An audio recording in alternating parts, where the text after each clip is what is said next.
Hello everybody, Lance from the attic here. Just want to make a quick video. Got a package from stickermule.com. Let me, go ahead and start opening it right now. Wanted to see what it was. I've ordered a bunch of items, but wanted to pretty much, open it up and check it out, on camera and see what this is. I'm pretty sure this is another order of stickers that we had of the brand. Let me go ahead, open it up, see what it is in here. Oh, nice. Yeah.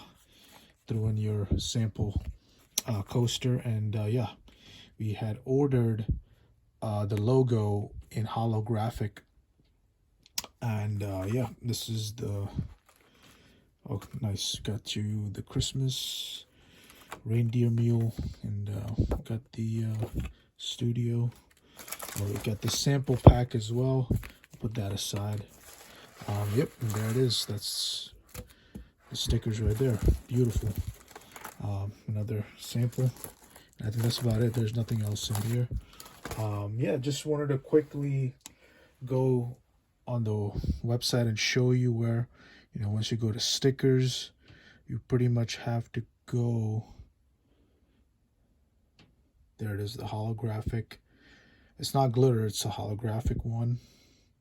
And pretty much you could go most common size. We go with 3x3, and pretty much has a breakdown of everything. I just wanted to make a quick video showing you guys our order and everything. Always comes out great. That's why we never have any complaints. We love the quality and everything. So let me know what you guys think in the comments, and definitely like and subscribe. And I'll definitely put a link in the bottom. There is a referral program for 10 off 30. Check it out and let me know what you guys think. I'll see you in the next one. Thanks.